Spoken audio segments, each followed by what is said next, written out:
This is wrong. Oh my God, dude. No, wait. No, okay. No, Canada, wait. I carved all that out. Oh, stay there.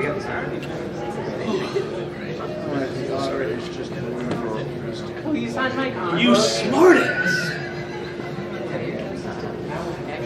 Oh, your oldest is coming? Yeah. Cool.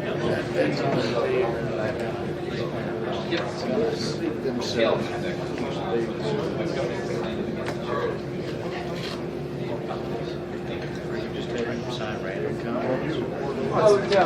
I have him sign every contract. Bit years ago, tried to get the sorry. It's okay. Tried to get the entire convention to give me a sign. I think it was. Signed right on the quote. Nope. No murder. A little bit of murder.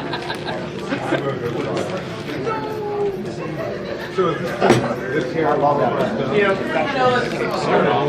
It's right there, like.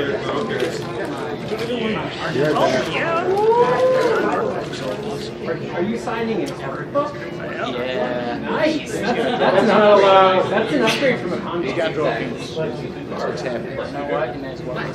That's how this works. He just can't help himself. He put a pen in his hand. That's why I saw this last night. I was like, You should see the picture. I did art. He talks about the brain. thank you. Last night I saw the joke. Alkali. Yes. Sometime I'm going to have to tell you about the time that during Pathfinder session, the dragon that we encountered, it gave secret blend of 12 herbs and spices to our bird. All right. I think we're about to go back to the house. What's the flash drive when it shows up?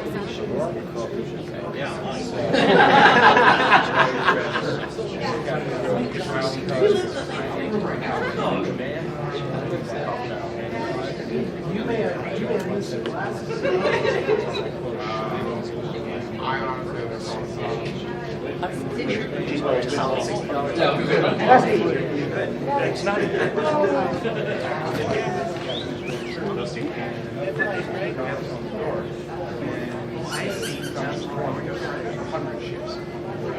Realizing your favorite thing is my brown pants. Mouse is about to go to Target. Starbucks, a real one next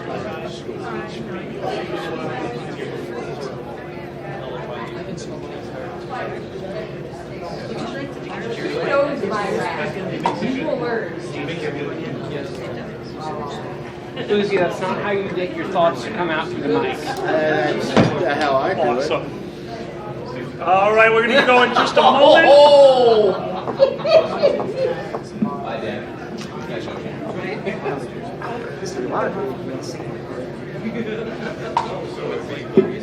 Very violent. It's always funny when panelists just think they're going to get away with sitting down in the audience. Get up here, dear. I'm like, I don't know where she is. We're not going to start with that. She's in the audience. I think I made eye contact with her. What the hell, Dan? We're gonna need a bigger chair. Oh, no. Would you kindly? I really appreciate it.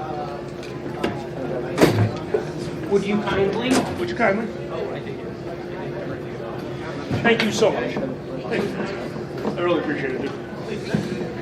Ladies and gentlemen, welcome to Otherworld Stories. Who has never been to this panel before? Ogre. Hey. Good. Some of this will be new to you guys. We do have a few new stories. They're scary. I apologize for the late start. I ran into a child in the hallway and he started crying. And his mother goes, no, it's just because you're so big. She didn't mean it like that and was mortified. But the child did start laughing when he saw how defeated I was. So I am the child destroyer. I feel bad. He went down. I just turned around and was like, oh, I'm getting sued. Why the destroyer of dreams? The destroyer of dreams. That's the next campaign. Are you kidding me? That's next year's con thing. Fursquared, the destroyer of dreams. That's not a thing you woo for. You guys are the ones who wanted the bad idea con to go through, didn't you? You don't know. We will not be having a 4 con theme. I don't care how in it is right now, which is weird to have to say. Welcome to Fursquared, home of the Vorburger, the only burger that eats you. Sponsored by Culver's. Culver's does not like us. If you look at the Fursquared Twitter account, we at Culver's all the time. And they have responded to other people in the chat chain, but never to us. We have at least 20 tweets ready to go the day that they do respond to us. So keep your eye on the Fursquared Twitter, or as I like to call it, the hellhole of shit that Fur created. You're welcome. Fur, you're here! Oh, hi, Fur! You're insane. Oh, great. Guys, this is Otherworld Stories. We are going to talk to you about some of our experiences in the gaming world, whether it be LARPing, whether it be tabletopping. Every once in a while, Mario Kart comes up because fuck Rainbow Road. Thank you. Sorry, I will not swear after that one. My bad. My bad, little child in a stroller. That's cool, he's mine. He's sitting there, I love it. Look at my son, everyone. He's sitting there shirtless in track pants. I have 2 questions. 1, what trailer park did I kidnap him from? 2, why is someone in my family always naked in public? Because it can only be one person, and they're worried that every once in a while it will be you. Look at that kid, I swear to God, that kid looks like he just finished a Coors Pounder and he's about to fight with you about whether Dale Earnhardt was the best racer. That's the kid who orders the plastic truck nuts off Amazon for the stroller. Please do not order plastic truck nuts. Oh, honey, I've got like a dozen of them on the way already. Well, that's actually the interesting thing about Nero. Before Nero, when I went to school, I had to wear, khakis, a button-down shirt. Yeah, I went to Nero and I found the glory of sweatpants. I've never looked back. When I am at home, my fat ass is in sweatpants on the couch eating cheese balls. It is amazing. Is that what Miko calls them? Oh, this isn't an 18-plus panel. I should probably watch myself. We should be good. We should be good. Yeah. So we're going to start over with Boozy. Boozy, you recently tried Nero for the first time with some of your family. I did, and then like months later, I broke my hip in a horrible car accident, and I think the two are related.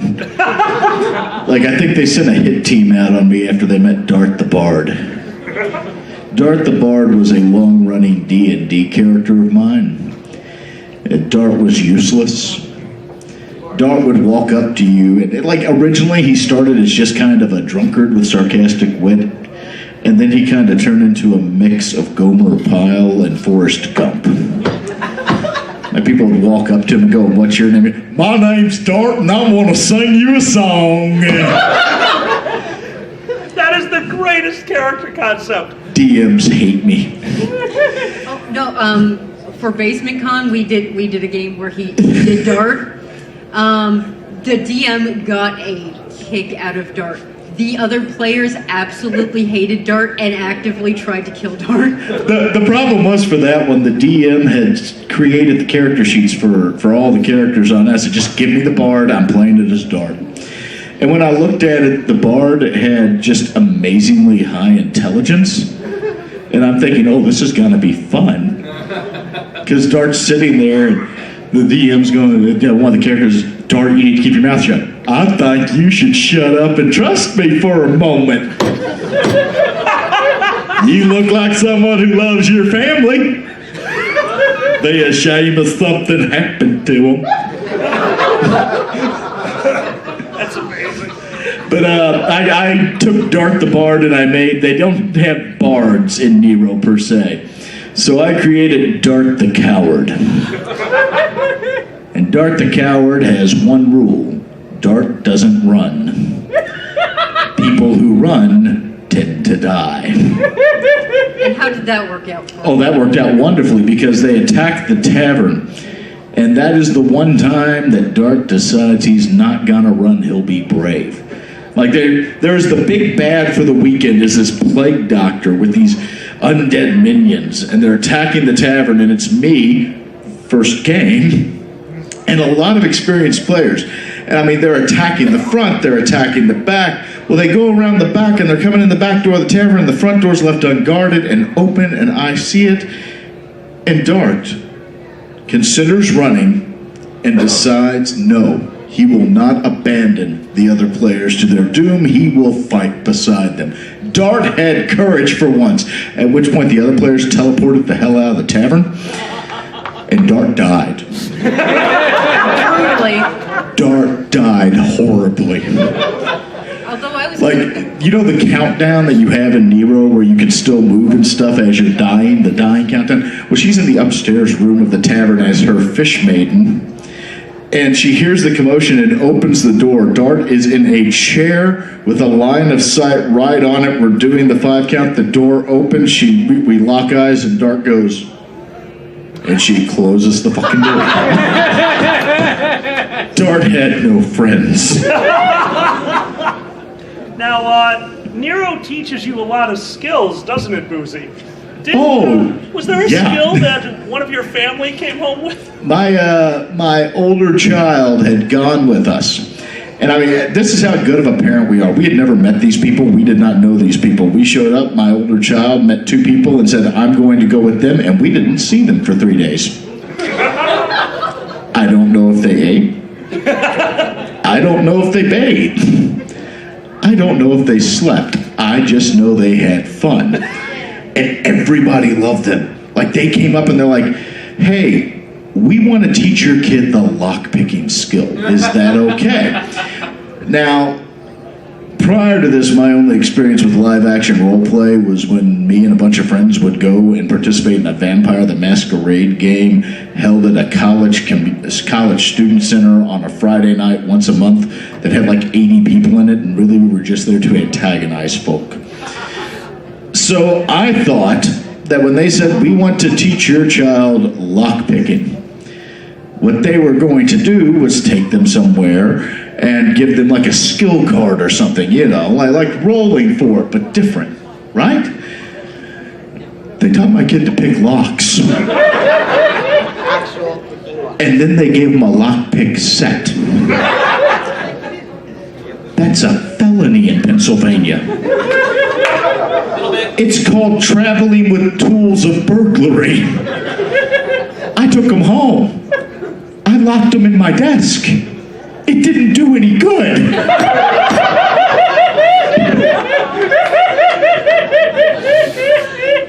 The lockpick skill. One of the scariest things to see at Nero. There is a chapter owner who I was playing in his chapter for a very long time, and the scariest thing you could see is coming up to a door and sitting in front of it was a little black bag. Because in the state we played in, lockpicks were illegal. But he is employed as a locksmith. And sitting outside this door was the lockpick set. And we knew we were about to deal with 5 hours of traps and locks. Turns out just the front door took us the first hour because the step, a wooden step to the door, was booby-trapped, and we all blew up. Don't worry, the door was made of steel and did not, so we all died, resurrected, went back, disarmed the step, put the lockpick into the lock, found out there was no other side to the lock, it went straight through, hit the button, we blew up again. We don't learn our lessons. It's only a 5-foot radius, but we like hugging apparently and die a lot. Now, Dusty, you have been playing this game for longer than I did. Dustin over here is the person who introduced me. No, other way around. I introduced you to Nero, you introduced me to Furry. Yes. You poor bastard. Guys, this gentleman next to me has been playing for longer than I have continuously because I had to leave for a while. We swapped roles. Yeah, we did. We were right out of high school, kind of became, but when you're in Catholic leagues, you become friendly rivals in the sense of we are malicious to each other, but as soon as an outside school picked on either of us, we'd be like, if you have like a sibling and somebody else picks on your sibling, you stand up for them. And then when they turn their back, you pick on your sibling some more. Yes. Wait. There's a Catholic Nero League? No. For sports leagues. Chicago Catholic Sports Leagues. Undead Pope! Yes! We're making an undead Liches like funny hats. Veto. Oh my God! Is Jesus a necromancer? I mean, yeah. Zombie, actually. Lazarus. He's the necromancer. Yeah, he did res. Didn't you try to get the nuns to play one time? It didn't go well. It wasn't the nuns, it was the brothers at St. Lawrence. They liked Nero. They were just a little iffy on the magic system and then decided that their religious character would be for Jesus, and we put a stop to that. That's the one good thing about the system is they made a point to like no religious references, and there's plenty hidden in the rule books because people aren't good at writing stuff. But yeah, long story short, in that regard, he introduced me. I was at a graduation party he happened to be at as well, and the crew I was hanging with was talking about cars and just typical stuff that 18-year-old boys, because we both went to all boys Catholic high schools, would talk about. That's a position. Anyway, so you had people like sitting there just talking about all that random stuff, and in the back I hear this cross between Ray Romano and Kermit the Frog screaming about playing Dungeons and Dragons in real life. I immediately went and followed. So within a week of knowing this guy, he shows up to my house, says, Mrs. Rodriguez, I'm taking your son over to the woods and we're going to go hit people with foam swords. She gave me tequila. Imagine this. Imagine that picture for your mother. Alkali shows up at your house. Ma'am, I'm taking your son to the woods. And even back then, he was still 7 feet tall. I sprouted to 5'4". So eventually we do that swap of he takes me LARPing and I dive headlong into it. That becomes my thing. I was dancing on the furry fandom a bit. I went to my first con in 2001, and you found, since I was playing a fox character, a fox kin, fox scavenger, you were like, I like these things, tell me more about them. And then you started poking at artists that I recognized and went, oh, no, you need to go, like, if you think this LARPing thing is interesting, I got some real messed up stuff to show you. At Midwest Fur Fest 2001, we both roll in and he disappears. Like, I found my people, and gone until Sunday. Yeah, I did. Oh, shit. But I did that and disappeared into this world for, I'm coming up to 19th year now. That's right, yeah, you are almost at 20. We are at 2000, summer of 2000 is when we started. Wow, Jesus. Now, my dear. Yes. I did. Oh, what is it? I picked Arena Kofia, which, if you remember from your stream that night, is Swahili for hat. So Yes! hat. The Dragon Show forced a name on a furry. I'm so sorry. Oh, my dear. Arena over here has been a Nero friend of mine for almost as long as I can remember. And if you recall, this wonderful person over here used to help me in the tavern. Yep. For a few years, I ran the food service at Nero. Mainly, I made pizza bread, and then ate pizza bread. Oh, we And let miss her your take pizza care of the bread. rest. We miss your pizza bread. I miss the pizza bread too, because I'm fat. Uncle Dope took care of us for sure. Why is his name Uncle Doe? Yeah, why? Uncle Dote's name is Uncle Dote because he's a tavern keep who's very good at poisons, and that also means if he's an uncle, there's an auntie. Hi, John! 2 words! Now, you had started helping me out in the tavern, and I will, if you remember it, please tell the story. As a tavern keep, you are one of the people running the game. I was on plot, I was running the tavern. However, you're still playing the game, and one time, there was a heist of Uncle Dote's Tavern, and you were there for it. Do you remember? I was not. No, that wasn't Jeremy. That was Karen. Oh my God, was that long ago? What? Uh-huh. Oh, it was you. You're right. You're totally right. It was Karen. Oh, you're But the moral of the story is you just learn not to fuck with the people that do your food. No, I did it too. Sorry, we're working on the cussing. Oh, I do it all the time. There's a beautiful thing about the tavern at Nero, and that is since we prepare your food, you have to be careful. Because Uncle Dote was a very trusted individual. I would never harm a fellow player. And all of my assistants were wonderful. But we got enslaved a lot. So devils would just, well, not devils, but whatever they were, would just riff into the kitchen, that's teleporting, enslave us, it's a mental domination, and then have us start to poison drinks. And if I remember correctly, you had to help me tape a bunch of little pieces of paper to cups that we then put out on all the tables right before dinner for her to do a toast. As she did a toast, everyone raised their cups, and we saw it. One person in the room raised their cups, looked at the bottom, smiled, put down his cup, and just stared at us. So he's a dick. Like, I remember your toast. It was a wonderful toast, and she made the toast, and everyone drank, and I was standing back there and went, everyone look at the bottom of your cups, and in unison, 40 people, son of a... And then everyone There was one that went, oh, resist. Resist, yes. Because animal creatures could resist poisons because they're a hardy toilet drinking species, and so whatever swill you're spitting out. Now that didn't mean that I was safe from any of that, because while these mind effects were going on, some people were becoming paranoid, was a mind effect.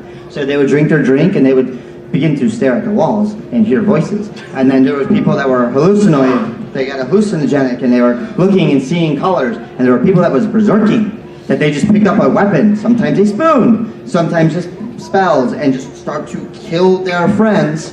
So I was smart. I got to resist the poison. It did not affect me. But the dude with the sword who had a frothing grin, He got you. I got. If I remember correctly, that night ended. They figured out what was going on. They got rid of our enslavement. They helped us out.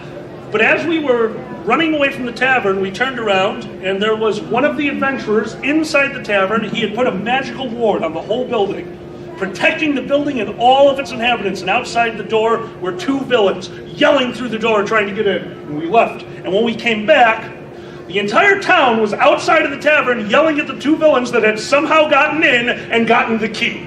We don't know how it happened, and we didn't want to know. We just wanted to clean the kitchen. So we started bargaining with the devils.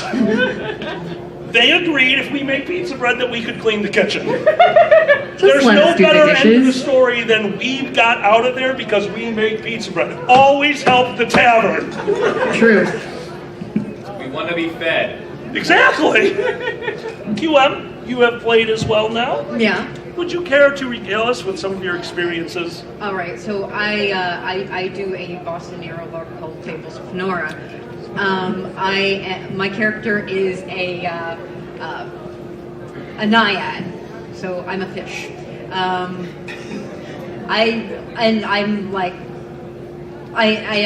a salty bitch. I am a salty bitch. Yeah, honey, but what's your character like? Damn. We're driving separately home. I can tell you. Which means I can cut your brake lines right. How's your insurance? It's okay. I'll take the one of our children you actually love with me. Figure it out, kids. Give them foam swords. I'm sure they will. Do not murder the children. So, my dear, what was your first experience with Nero? How did you encounter this wonderful game? I encountered it because my cousin's husband runs Fables, and my cousin was like, "Oh, hey, you should do this with me," and I'm like, like this is really interesting, and I'm very interested in doing it, but it's far, and he's like, no, you really need to do this. Yeah, so I came up and I brought my eldest child and this one, and we had a lot of fun. Did you participate in any, we call them wave battles, the giant, almost never ending yes. How'd that go for you? Actually, pretty well. Oh, as a newer player. Yeah. Awesome. Yeah. Did you follow the group, or did you go off on your own, get murdered, and then murder them back out of spite? Well, no, my first time around, I stayed with the group because I was that was smart. I was trying to figure out, Well, it is a group game. That's the good thing about it. And it's a good way to pick up the rules too, because if you venture off, you're not like retaining stuff. You lie. Uh-oh. Oh, does she? There we were in the tavern. Are you seeing a pattern? A group had gone off on a mod, which is a kind of mini adventure. And they're all linked together by plot. Like plot, you have to go on this mod to then do this thing, and it all links together with the story for the weekend. And me, Dart the Bard, Dart the Coward, who doesn't go places, because people who go places, they die. Yeah. Stays at the tavern with about 7 or 8 other people who are tired, including you, who went up to our room in the tavern and laid down. And out of the darkness came a thing in a morph suit.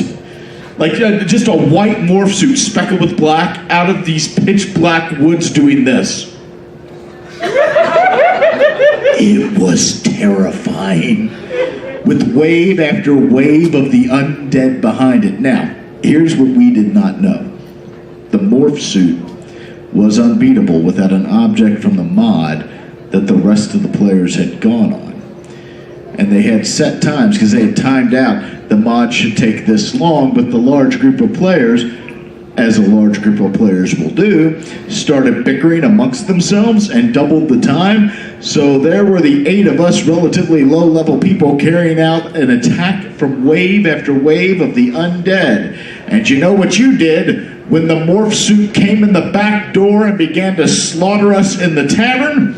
You opened the door to the bedroom, looked down, and went and closed it. I had just woken up. I was not about to. That's what we like to call the nope stories. I actually have a really good nope story that just happened less than a month ago, about a month ago. What was it? 3 months ago. About that. About 3 months ago. So we've been expanding our horizons in another game called Alliance, which is much akin to Nero. It's similar rule set. I actually have flyers going around right now. This particular game is based out of South Michigan, near Ann Arbor. So if anybody's in that area, please speak to us. I'll happily give you some shameless promotions. We will be your LARP pushers. We have a podcast going on. We're going to continue pushing. But anyway, so we have this particular module that split the town in between 2 groups, some of the higher level players and the lower level players. Oh no. And on the Facebook page, somebody said, please describe any kind of encounter that you've had recently in a bad way. And one of my friends here, Bada, our zebra, described the module in of itself as punchy rocks in a sweaty box. Absolutely. So outside of this building, this module building, inside of the module building was a maze made out of tarp. So you had to weave your way through this tarp maze. And in the center of the maze was this obelisk by a guy who was an electrical engineer. So when you put the pieces into the obelisk, it would start to glow. And it lets you know how far you got into it. As you can see in some of the pictures, like the hook horror and the meatball, what is it, the beholder. Beholder. These are the people that built this stuff. So we are inside trying to assemble this puzzle while we're being attacked by more or less the punchy rocks, constantly wave after wave after wave for about 3.5 hours. We are being dragged across the ground. Like, these are friends of ours as well. So even though LARPing is a non-contact, like light touch game, they stipulated with us beforehand, hey, I'm going to throw you over my shoulder at some point and possibly drag you into the woods. And like an idiot, I went, yeah, that sounds fun, let's do it. Now keep in mind, there's about 20 or so other players outside on the field during past midnight, also fighting wave after wave, while we had to survive in the sweaty box. So I decided to go outside to catch my breath because it is a sweltering, muggy hot box. I go to step outside, and right outside is a line of the players making a rainbow facing outwards to protect us. But rather than the fighting stopped, and instead one of the plot people, one of the storytellers, had hidden a little Bluetooth speaker that was playing circus music. Creepy, It's replaced distorted. the whale in my nightmare. It's creepy, distorted circus music. So I step outside, I hear circus music, I see a bunch of fey creatures dancing around. One of my friends basically looks like Kratos without the tattoos. So he is standing there shirtless as a satyr with a big old beard, raising a glass, screaming into the night, bring me more wine, and you shoot him in the butt with an arrow. I step out to this scene before me and go, nope, and walk right back into the sweaty box to get beat for another 2 hours. Yep. The thing about nope stories is nope stories lead to one of the greatest things out there, and that is the individual holy crap stories. And that man in the back, my friend John, has one of the greatest oh my god moments in Nero that I've ever seen. We were in a guild together. Oh. I was playing Lord Keldrak Livtungdu. That is my half-ogre. Yes, thank you, Javelin. Oh, Keldrak. Do good, not evil. Do good, not evil. He was the brains of the group, I was the brawn, and there was a fight against my king, against high-level, high-powered, high-organized ogres and ogre mages. And this battle came down to the wire. Did you say ogrenized instead of organized? Organized, yes. It's canon now. At the end of this battle, we looked over the field. Now, this field had a fully built, four-walled, there's a word for it, a palisade? What is the thing called that we have in here? Palisade. Palisade? Yeah. So basically just 4 medieval walls. You could walk on the top of them, and we were defending that, but they were an organized force. We needed to go out and take them out. So once we took the field, that's when they struck. There were, Javelin, 20 people in the Silverleafs at that point? Give or take? Yeah. We're pretty sure you guys would just replicate in the cabins. We were the Zerg. Yes. We Zerg rushed everything. You'll actually see on some of the photos as well that there's a good shot of Keldrak marching with his silver leaves toward the camera. Yeah, I have that one. Yep. Thank you. You're welcome, Javelin. Well, love you. The ogres wiped the floor with us. And in the end, it came down to a very close fight. One of their bigger warriors against me. I was about to use my ability to actually get a shit ton of damage on a single creature when I was killed from behind. I went down. And as I'm falling down, I'm looking over the battlefield and I realize every one of my guys is dead. This is going to be a wipe until I see John. Javelin is running away from an ogre, dropping shit, every potions, arrows, people, it doesn't matter. He's just trying to loosen the load so he can run faster, and here comes the other ogre. They're going to close in on him. Here's the third, there's 3 ogres and just him. And as all of them run at him, I got to watch it from my point, laying kind of sexy-like on the ground, watching my friend who's about to die. And as they approach him, an ogre directly between the 2 of us, and me as far from him, about half the distance that we are right now. I watched him start to fall and sidearm. I call upon the earth to cure mortal wounds 40! And a packet went towards the ogre. He curved the bullet, and it hit me dead center of the chest. And I still have a sledge, so I jumped the hell up, slay one ogre, heal him, he jumps up, runs over, starts healing the field, and a minute later he's like, oh my god, you were possibly like, no, you hit me with the mort. He's like, I hit you with the mort? I hit you with the mort! And we went batshit crazy for about 20 minutes, like, we won! Legitimately!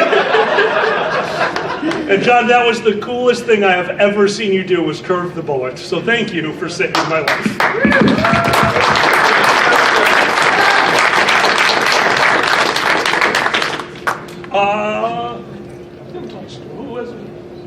Well, as you can see some of the pictures up here, and Boozy kind of reminded me of with the morphsuit.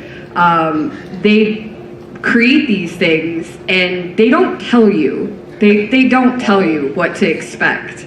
So yeah, we're gonna talk about Janet, and Janet is the hook whore.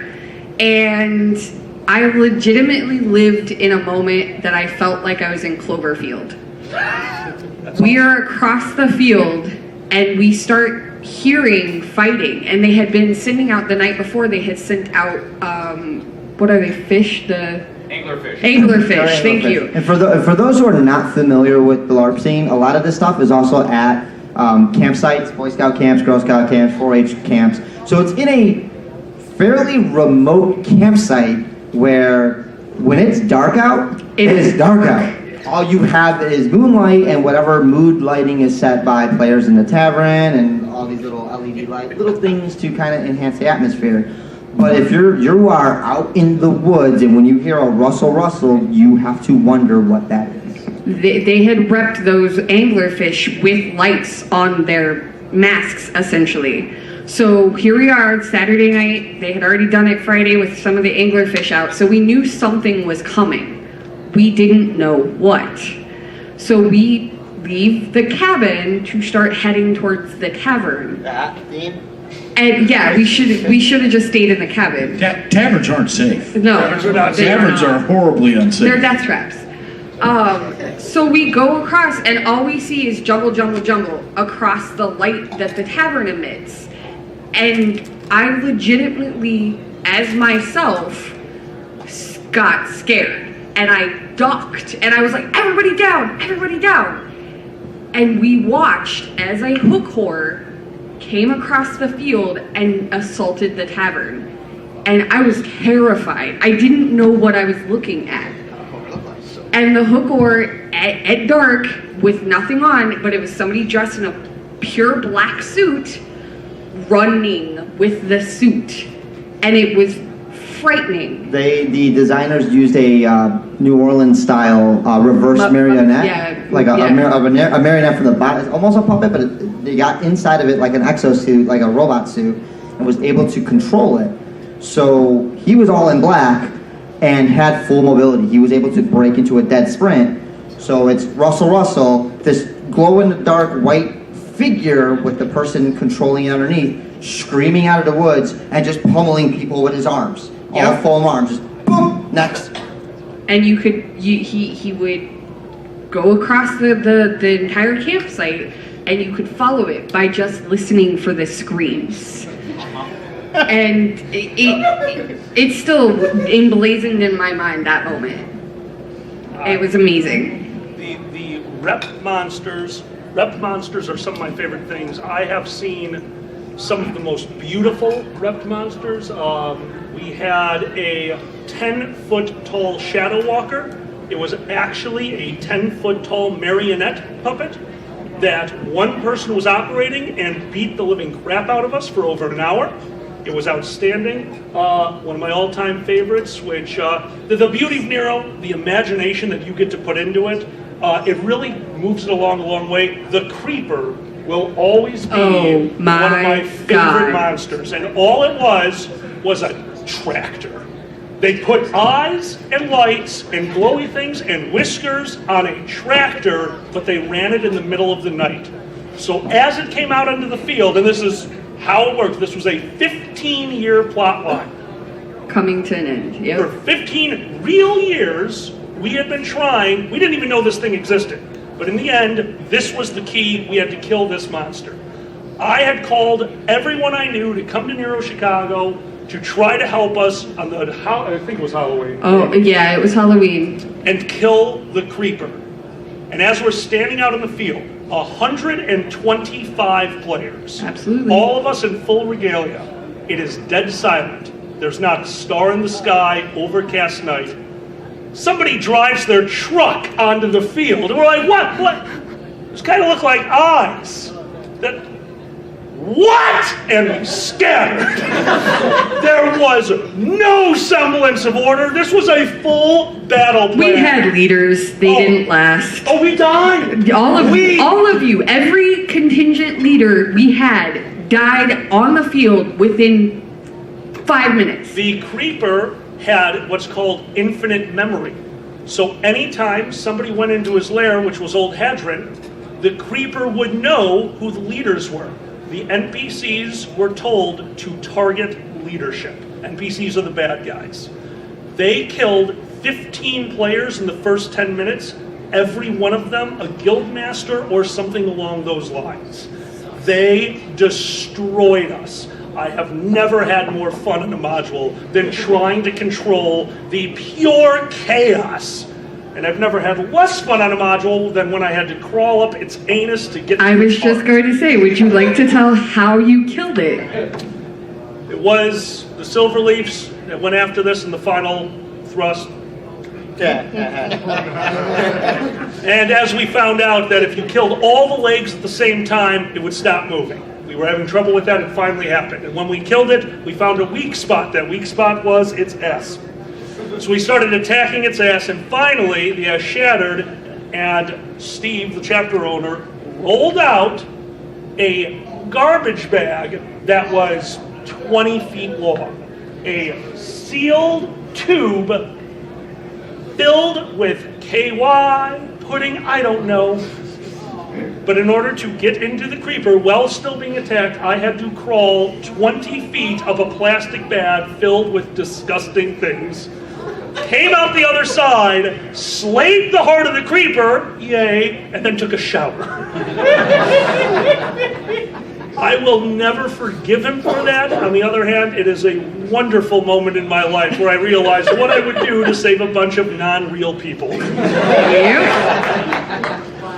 was fun. It was legitimately fun. Stuff like that really does make Nero special. The physical activity of it. I've been playing D&D for most of my life.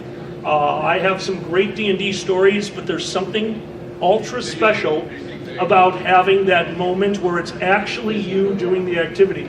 Blocking, when you block at Nero, when you actually block a sword blow, especially when you start, there's no feeling like it. You're actually sword fighting. The fantasy falls away, the roleplay falls away, and what it comes down to is that becomes reality for you for a short time. And I can't recommend it enough. And like he said, he's got flyers for you. If you have an opportunity, try it. I can't recommend LARPing enough. They even go with the phrase of don't just play it, live it. Yep.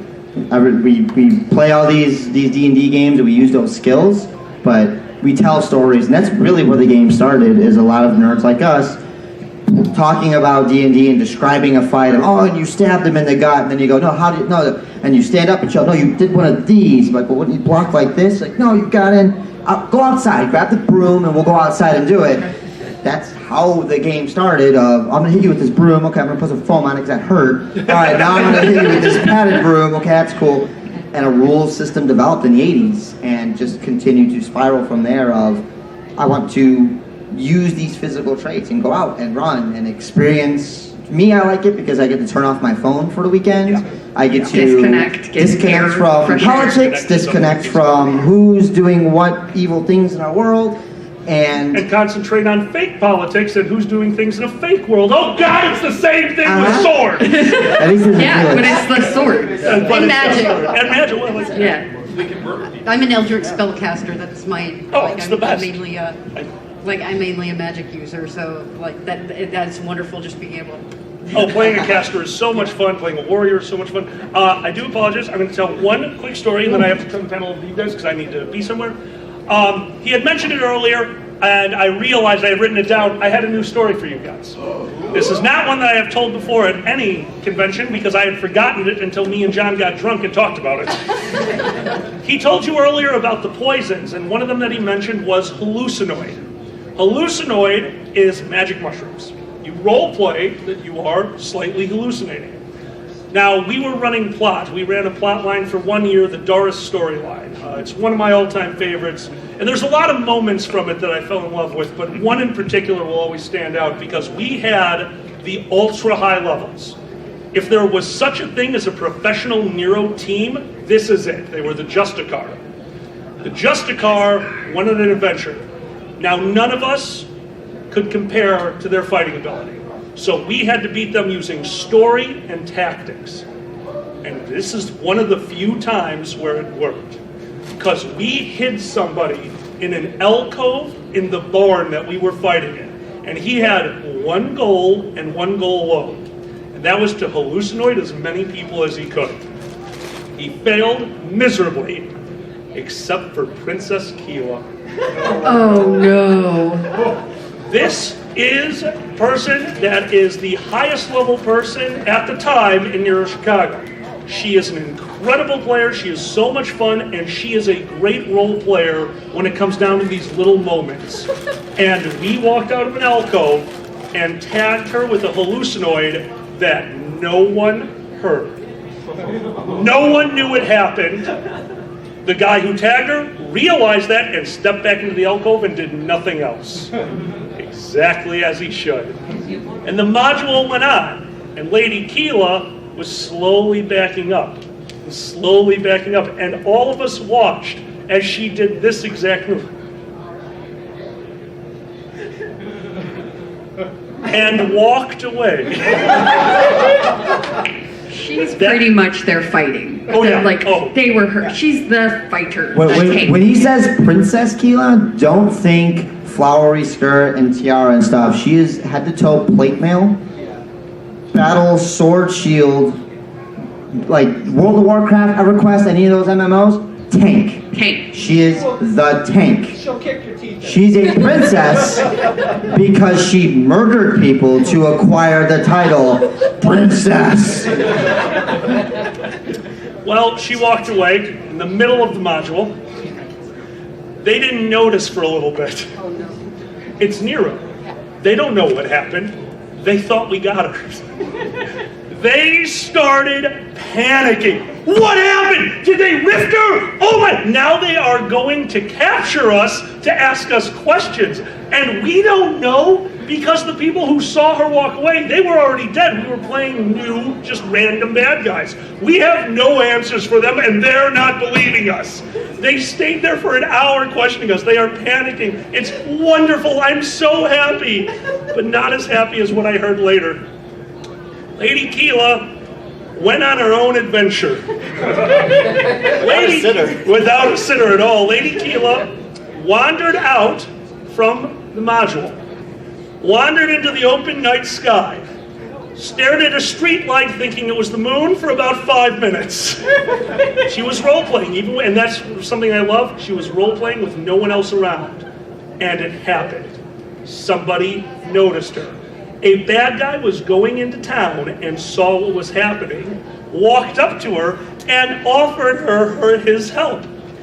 She determined it was her long-lost son. It was not. She took him back to their cabin and let him through the ward. He attempted to kill her. She is I don't care how hallucinoid you are, she is the highest level person there. She slayed him in one hit and decided she wanted to taste human flesh. They came back to the cabin thinking that they had lost Keela and were trying to regroup to figure out what was going on. Her and the NPC had talked about what was going on. She killed them and she's like, oh, this is what's going on. This is why it was so weird. He's like, oh, that makes so much sense. And they were laughing at the... He went back to NPC camp as fast as he could. He got my gallon of fake blood. He took off his shirt and everything down to his boxers. He basically bathed in the fake blood. They laid out a dining set. And when the rest of the crew got back, Lady Keela, Princess Keela, was sitting Indian style in front of a blood-covered body with the piece of chicken that she had just taken out of the microwave, covered in barbecue sauce, going, I didn't know what I was missing. And that is how they found her.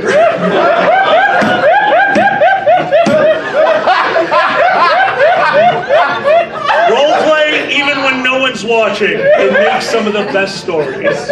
Guys, I do apologize. I have to prep for a panel. I'm going to turn it over to my co-host. Guys, thank you so much for joining me, and I will see you in a little while. Yep, I have 7. Yes, and then 12. Take over. Tell stories. Well, that was terrifying. Follow that, baby. Horrifying! How many people in here have LARPed? That was not an exit. Now,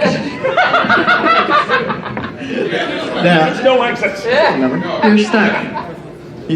Forward. The only way out is through. I'm understanding now. unroll the garbage bag. You just ended the panel with a horror story. Son of a...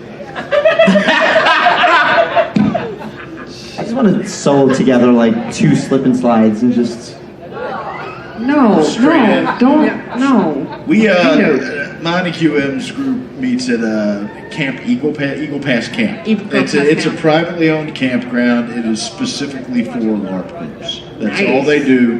They rent it out to LARP groups for several different LARPs, not just Nero, but an Old West LARP, a cyberpunk. So it's like you're wandering to the tavern with your fish maiden and an elf, and you come across Nerf darts.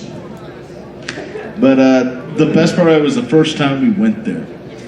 They'd given us directions. It's in Massachusetts. It is in the middle of nowhere. It is Hills Have Eyes territory. You go down the road. They go to the end of the road, and then you'll come on the road that leads to the camp.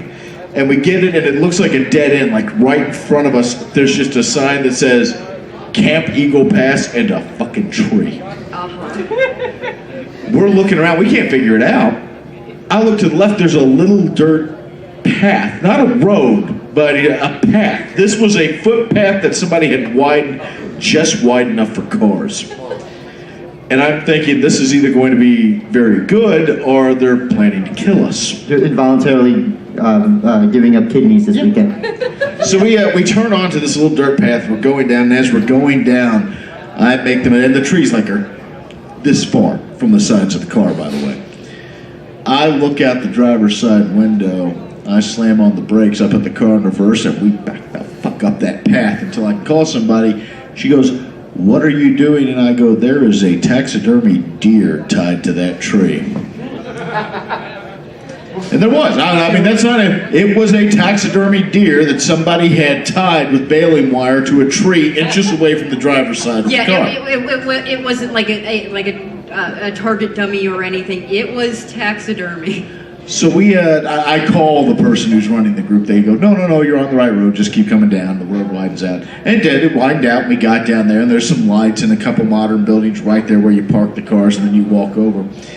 And there is a moment as we are checking in, and I look at the guy, and I go, I gotta say, the atmosphere is amazing. It's dark. You're surrounded by woods. They have little trails through the woods where they have lanterns that they've hung glow sticks in to kind of mark a path, and all that. It's amazing. I said, and that deer sets it up great on going, because that was just so surrealistic. It really kind of shocks you right then. I said, that was amazing that you guys did that. And he looks at me and goes, "Oh, we didn't do that." I said, "What?" He goes, "That's the guy who owns the property right next to us. Why does he have the deer tied to the tree? He's a little weird, man." Well, now my opinion of the camp has changed because I'm very suddenly aware of the fact that I have no cell phone service. We are in the middle of a dark woods accessible by a small path that emergency services will never see, and the guy who lives next door is taxidermying deer and baling wiring them to trees on the edges of his property. This is a fucking horror movie. And what do I have? A foam crossbow. We always make the joke that if we do go to another site, the further out we go, we know we're going the right direction because all of the campsites are always in the middle of nowhere. Your road runs out and now you're on gravel? Oh, we must be getting close. We must be getting, yeah. Then it goes to dirt. We're getting even closer. I mean, imagine how bad it would be if it was like you're in the KOA just sitting on the outskirts of Chicago. They had damn Tom and the family hook up the RV, a giant fox runs out of the woods with battle-axe. Actually, in Chicago, there was a campsite that was used that was in attached to a forest preserve there. So if you walked off the main path, you could see 294, I think it was, or one of the major highways there. So it was in the city. We ended up, this is one of my early years of playing, and there was a group that was like, hey, it's 4 a.m. on a Saturday, let's go to Denny's. What? There's a Denny's 5 minutes down the road. Okay, I'm a giant fox guy, and you're a dwarf, and you're an elf. Don't worry, we got this. Walk into Denny's, waitress not even bats an eyelash. Welcome Denny's, come on in as a dark elf, a fox person, a regular elf with ears, and a dwarf come walking in, and we walk past the goth group, the biker group, the emo group smoking in the corner, and we fit right in. We're good. I mean, dude, I was about to say, it's a Denny's, you could be a literal dark wizard, and they would not face them. In graduation robes. I just sit there, you and your orc army, table for 10. Okay. Steve, the orcs are back. It's fabulous. It's fabulous. We actually, this past summer, had an experience of driving through a Wendy's drive-through at 2 a.m. in the morning, all painted. Yes, not adventure. We were all painted up as SAR or cat people. Dustin's. I play a cheetah. Cheetah. I Disney named the hell out of that cheetah too. I found in Swahili, haraka means fast. So I have a SAR cheetah named Haraka. And in our car was a snow leopard, a cheetah, and a clouded leopard. And in the car ahead of us was a white tiger. Yeah, white tiger and a mountain mountain lion. cat. And they go their first order, and it's like 2 a.m. right before Wendy's closed, so you know it takes them a while to make the chicken nuggets. They order 20 piece, and then we order a 20 piece. No, we ordered 40. Oh, we ordered 40. That's right. And the lady takes the nuggets, doesn't even really pay attention to them, like sees them. They drive, they're waiting. They don't know what to say. They They're don't know looking what at to do. these painted people going, yeah, here's your nuggets. Have a good night. And we pull up, and then she's like, okay, I have to know. What is going on? So double takes us and just like, here's your, okay, what is going on? Cat people, meow, and drive off. All right, guys, we're on the end of time, so let's go through favorite part of LARP. The community, just like the fandom. It is a great community. I swear to God, I thought you said the candy. I'm like, no, I'm in the wrong group. Yeah, you gotta follow the white man. Yeah, absolutely. No, the community, it's just like this fandom. I've been playing for 15 years, and I live my life. I would have not met the people I've met. I would not be with my significant other. I wouldn't even know my boss. Yes, I get to hit my boss with foam swords. I wouldn't know any of that without Nero or the LARP community. Not taking answers. Community's fantastic. I like the escapism. I like to be able to get away and run in the woods, and it becomes exercise. Like Fitbit has me logging on some days 45,000 steps on a Saturday. Like just staying healthy, moving out, being away from the city, being in the woods, letting your imagination run wild. It's a rush of endorphins.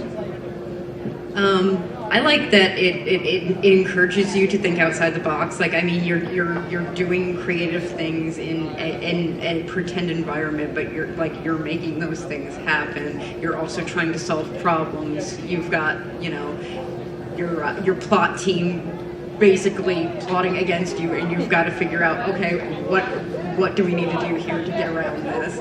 And and you're working with other people to do this, so you're brainstorming off each other. It's that's pretty fun. Building off a community, I'm going to say the inclusiveness on it. The group that we are a part of has players of all abilities, ages, sizes, physical capabilities, and disabilities. When my hip was broken, I could not play for an entire season because I couldn't run. I couldn't walk or anything like that for any period of time. They actually had already planned for that eventuality. They had a certain type of character for people with any type of physical disability or who was injured at the time, so they didn't have to stop playing and they didn't have to be excluded from the groups on that. Now, eventually I said, I'm going to go. It was an orange headband. They called them orange headbands there. But I said, I'm going to take off the headband. I'm going to go back to Dart. They said, you still can't run. And I said, that's fine because Dart doesn't run. We've covered this. But the inclusiveness and the desire to bring people in, to make sure everybody is having a good time, to build a great story and a great group of people. And quite frankly, I mean, no one gets mad if you miss a couple weekends because life happened. Yeah, you're missing out on some of the story, but when you come back, it's not like you didn't show up. There's nothing like that. It's right back in. So.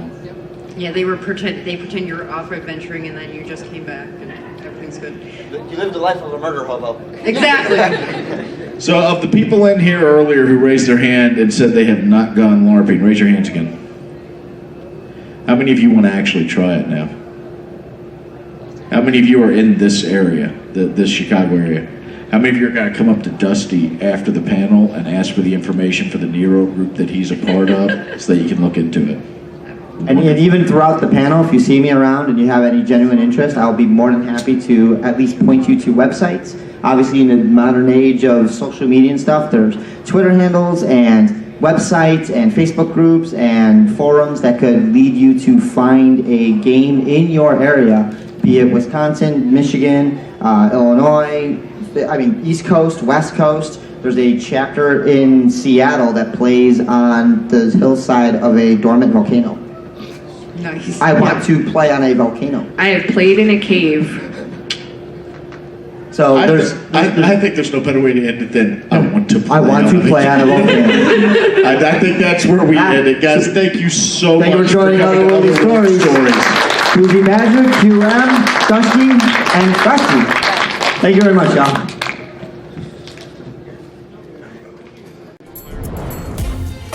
Silver Gatoman, he bought me a coffee. Silver Gatoman, here is the song for thee. He likes to video all the panels at the cons. You should go and watch them whether they are short or long. Silver Gatoman, you video that's not a jibe. All of you go to his YouTube channel and like and subscribe.